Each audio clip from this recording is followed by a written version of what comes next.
Kritik itu artinya saya terangkan kontradiksi di dalam kebijakan itu. Menghina artinya pada orang. Bagaimana bisa menghina pejabat publik?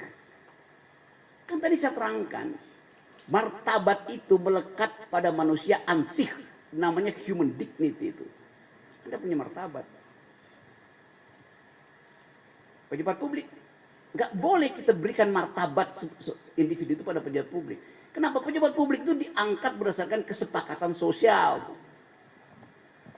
Itu sama dengan hal yang berlangsung hari ini.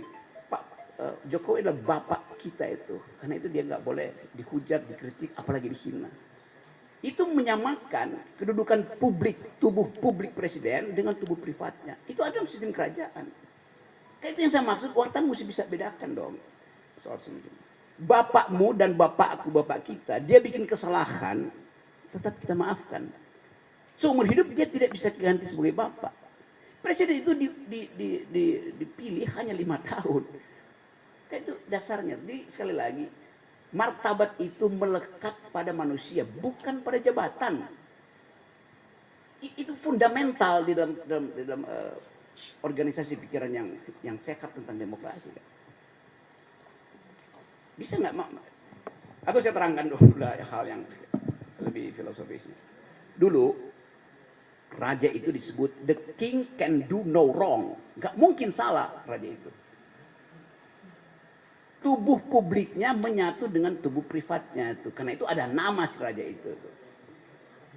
Tapi sekarang kan kita pilih republik, kan bukan sistem kerajaan itu. Sehingga tubuh publikannya beda dengan tubuh privatannya itu kan. Jadi itu. Jadi saya dapat kesan bahwa memang kita belum utuh mengerti soal-soal itu karena kita masih panjang berdemokrasi. Itu satu waktu mungkin bisa diterima. Itu juga terjadi pada cara wartawan memberitakan itu. Mestinya dari awal dia scrutinize saja kan. Oh ini adalah tubuh publik, ini adalah tubuh privat. Hinaan hanya boleh tiba di tubuh privat, bukan di tubuh publik. Di tubuh publik apapun yang ucapkan namanya kritik. Bisa bedain nggak itu? Sekasar-kasarnya Anda itu bukan pada orang, itu pada jabatan itu, pada kedudukan publiknya. Ukurannya cuma satu, Anda boleh maki segala macam pejabat publik, kecuali ujung hidungnya Anda sentuh, maka Anda sentuh tubuh privatnya. Otonomi tubuhnya terganggu itu. Hanya itu. Anda sentuh dengan ucapan, dengan jarak 0,1 mm, itu nggak ada soal. Tetapi itu masih jauh dari pengertian kita tuh. Hal yang masih berlaku. Mungkin 5-10 tahun lagi baru kita paham bahwa oke, itu dia pejabat publik, dan pejabat publik juga mengerti bahwa dia jadi pejabat publik, maka dia mesti siap sedia untuk dikritik, bahkan dicaci maki. Kenapa? Karena kita gaji dia, itu soalnya kan. Sama seperti selebritis marah-marah kalau dikritik. Loh, Anda dapat keuntungan dari kedudukan Anda sebagai public figure. Oleh karena itu, di balik keagungan Anda juga akan dicaci. Itu konsekuensi jadi selebritis. Melapor kemana? Nggak bisa selebritis melapor.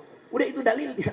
Kalau nggak mau tampil ke publik, ya udah jangan jadi selebritis kan. Kan itu dasarnya tuh. Jadi teman-teman sekalian kita belajar sama-sama itu supaya saya inginkan ada keheningan lagi dan kita bikin refleksi apakah kasus ini bisa jadi pelajaran bahwa kita memang belum cukup mampu mencerna nilai-nilai demokrasi itu. Dan dulu salah satu filsuf yang pemikir demokrasi, Jean-Jacques Rousseau, satu waktu dia ditanya sama wartawan tuh, apa penyebab Roma itu yang demokratis hancur itu? Kata Jean-Jacques Rousseau, kebebasan itu atau demokrasi itu seperti buah. Dia bagus buat pencernaan, tapi hanya lambung yang sehat yang mampu mencernanya. Nah lambung kita itu nggak sehat semua, sehingga gagal cerna marah gitu kan. Itu dasarnya. Padahal salah sendiri kenapa lambungnya nggak sehat. Oke, tadi ya baik. Tadi naiknya di mana?